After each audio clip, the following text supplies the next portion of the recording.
अस्सलाम वालेकुम नाजरीन, वैसे बात करें सिंध के रिवायती फ़न की तो सिंध रवायती फ़न से भरी पड़ी है, लेकिन सांपों के ज़रिए रोज़गार करने वाले जोगियों का फ़न बहुत हैरत अंगेज़ है। तो आइए जोगियों के फ़न के बारे में उन्हीं से जानते हैं।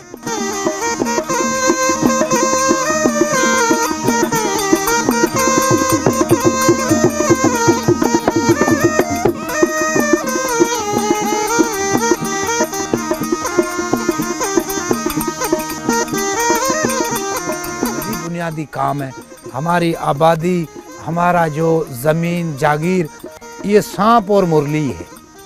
तो हमारा गुजारा जो भी है, जो इसी सांपों के ऊपर ही करते आए हज़ारों सालों से, और आज भी यही है।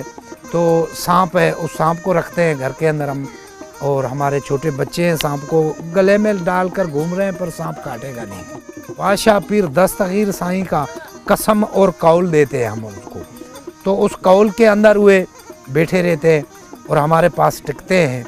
तो हमको ये यकीन है, तो ये सांप कभी हमारे बच्चों को भी काटेगा नहीं। तो हम उसको घर में बिठाते हैं, फिर उसको सुबह उसको शहर में ले जाते हैं। शहर में ले जाकर और किसी जगह पे बैठकर उस सांप को निकाल कर फिर मुरली बजाते हैं। मुरली पे सांप को नचाते हैं।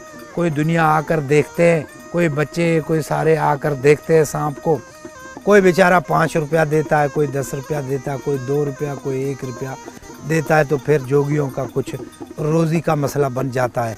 फिर शाम का घर पे आया, कुछ आटा लिया, कुछ सांप का दूध लिया, अंडे लिए, उसका खाना पीना लिया, फिर घर पे आकर सो गए। सांपों के 172 नस्ल है, जिसके अंदर 120 नस्ल थर के अंदर है, और बाकी कुछ है हुए 50-60 नस्ल बना। तो सुबह बलूचिस्तान में या सरहद में पहाड़ियों का इलाका जिधर भी है, जबल जो पहाड़ होते हैं, पत्थरों के इलाके में कम सांप है, बाकी रेत के इलाके में सांप ज़्यादा रहते हैं। जो सांप काटते हैं, हमारे कबीले के अंदर जोगियों का हमारा जदीद बुनियादी यही इलाज है।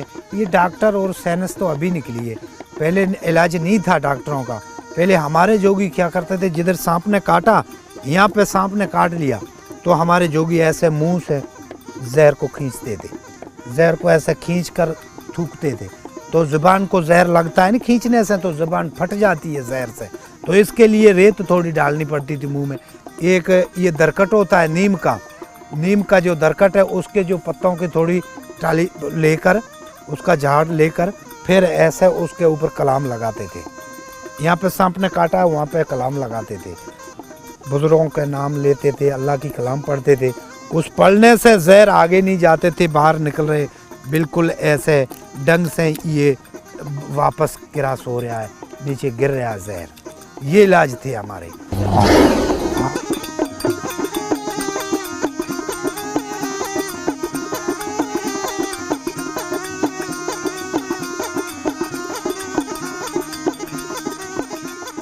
उसके बाद एक पे और भी इलाज का हमारे पास मनका था सांपों का, जिसको जहर मोरा बोलता है। काला जो तलियर नस्ल का जो सांप है, जिसमें जहर मोरा होता है, वो जहर मोरे वाला सांप अभी सर्दियों में 4 महीना बाहर नहीं निकलेगा, अंदर ही अंदर रहेगा। अंदर फिर हुए मिट्टी है, चीकी मिट्टी चाटते हैं, उसी चीकी मिट्टी का और सांप के अपने जहर का उसके तालू के अंदर टिकला बन जाता है। तो फिर वही ही जहर मोरा मनका जो बोलते हैं हम रखते हैं, साफ सुथरा करके अपने घर पे रखते हैं। तो किसी को भी सांप ने काट दिया, जिधर काटा उधर हम रखते हैं, फिर वो जहर को खींच कर फिर खुद नीचे गिर जाएगा। इसके अंदर अल्लाह ने किरामत रखी है, इस मनके के अंदर, जहर मोरे के अंदर। जैसे जड़ी बूटी में घास है, जड़ी बूटी क्या है, घास है, एक छोटे दरखत है, पर उसमें भी अल्लाह रसूल ने किरामत रखी है। जो लुकमान हकीम, उन्होंने भी इंसानों का इलाज करता आया। तो ये सब चीज़ में अल्लाह की किरामत है। गोगा पीर साईं ये था, तो 1430 में गोगा पीर की जो पैदाशी थी, और जब गोगा पीर की कहानी चलती थी, और उन्हों के जो मुरीद थे, मुरीद सांप थे, वो सांपों का मुर्शिद था। तो गोगा पीर का बात ये है, तो वह सांपों की 4 पाई बनाता था। ऐसे 4 पाई सांपों की बनाकर सारे नस्लें सांपों के जितनी थी, गोगे पीर की हाज़िरी देने के लिए आते थे। तो चारपाई बनाकर ऊपर सोता था। और जब शाम होती थी, जब उसका कचकोल था गोगे पीर का, उसी गोगे पीर के कचकोल के अंदर सारे सांप थोड़ा थोड़ा 2-2 कतरे जहर के फेंकते थे। वो जहर फिर वो गोगा पीर खुद पीता था। गोगे पीर का एक जगह था जबल पहाड़ के अंदर, ऐसे गार थी ऐसे बड़ी, उस गार के अंदर गोगा पीर ऐसे कर अंदर जाकर उस चारपाई सांपों की बना के सोता था। तो उस गोगे पीर की जिधर नज़र पहुंचती थी उधर उसको जहर असर नहीं होता था। तो फिर वे जो लुंडी जाकर क्या किसी जगह पे बैठी, ऊपर उसी गेट के ऊपर जाकर बैठी, जहाँ से गुजरता है गोगा पीर, ऊपर जाकर लुंडी वहाँ पे बैठ गई। जब गोगा पीर ऐसे होकर नीचे गर्दन करके ऐसे अंदर जा रहे थे, वहाँ से ऊपर से उस लुंडी ने डंग लगाया गोगे पीर को इधर पीछे, अपने गर्दन के पीछे यहाँ पे डंग लगाया। तो उधर गोगे पीर की नज़र नहीं पहुँच रही है, जिधर नज़र पहुँचती है उधर जहर असर नहीं होता है। तो फिर गोगा पीर बेचारा अल्लाह को प्यारा हो गया। हम सांप को रखते हैं तो एक इसको दूध पिलाते हैं और अंडे खिलाते हैं और गोश्त खिलाते हैं। जंगल के अंदर ही ये सांप है, बड़े सांप है नहीं, काले सांप, बड़े सांप, ये चूहे हुए, चूहों को खा जाता है। कोई और छोटे मोटे जानवर है उनको खाता है।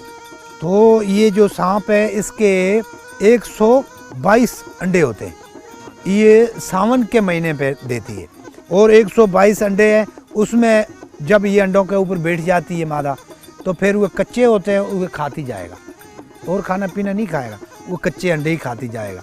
फिर खाते खाते खाते जब 40 दिन के बाद इसके अंडे पक्के हो गए, उनमें बच्चा पैदा हो गया अंडों के अंदर, फिर उसी अंडे को बच्चा पैदा हो गया जिस अंडे के अंदर, उस अंडे को नहीं खाएगा। फिर वो सारे अंडे उनमें बच्चे पैदा हो जाते हैं, फिर वो बच्चे ही बच्चे हो जाते हैं। उनके अंदर फिर कुछ सांप बच्चे मर जाते हैं, कुछ बच जाते हैं। फिर तो ये अल्लाह की मखलूक है।